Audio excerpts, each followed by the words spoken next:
سب سے زیادہ نفرت مولا علی کو اس شخص سے ہے جو مولا علی کو اللہ بولتا ہے، جو مولا علی کو رب بولتا ہے۔ علی حجت اللہ ہے، اللہ ہے، پر حجت اللہ کا کیا مطلب؟ ہمارے یہاں علماء کو کہا جاتا ہے نا حجت الاسلام، وہ اسلام سمجھانے کے ذمہ دار ہے۔ جو اسلام سمجھا نہیں سکے اسے حجت الاسلام لکھنا نہیں چاہیے، لکھوانا بھی نہیں چاہیے۔ حجت الاسلام وہ ہوتا ہے جو اسلام سمجھا سکے، یعنی اسلام کی حقانیت پہ دلیل دے سکے، اور حجت اللہ وہ علی ہے کہ جو اللہ ہے سمجھا سکے۔ صلوات پڑھے محمد و آل۔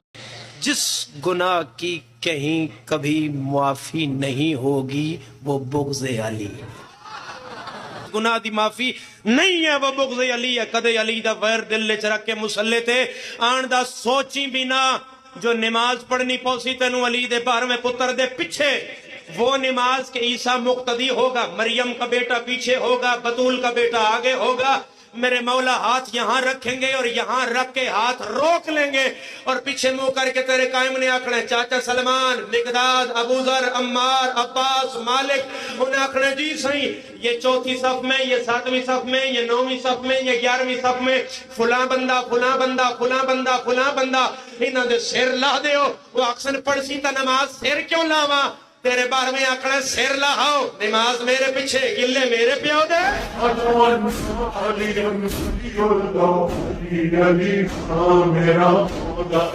دل پریشان ہوتا تھا تو مشہد الرضا چلے جاتے تھے، لیکن پاکستان جیسے شہر میں بندہ رہے، دل پریشان ہو تو بہترین جگہ ہے فرش عزائے حسین ابن علی۔ دل صاف ہوتا ہے ایسی محفلوں میں۔ فرمایا قیامت کے دن ہر آنکھ روتی ہے، دو آنکھیں کبھی نہیں روتی، ایک وہ آنکھ جو اپنے گناہوں پہ روتی ہے۔ مناجات خدا، یہ عادت ڈال دیجیے اپنے وجود میں۔ شب جمعہ نہیں تو کسی بھی رات کے اندھیرے میں بیٹھ جائیے، اپنے خدا سے باتیں کریے۔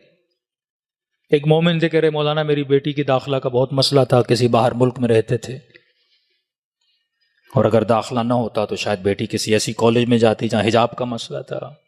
کہتے میں سید بھی تھا مولانا، پریشان ہوا۔ کہتے مولا کا ایک فرمان پڑا، جب پریشان ہو جاؤ تو اللہ کی دربار میں جاؤ۔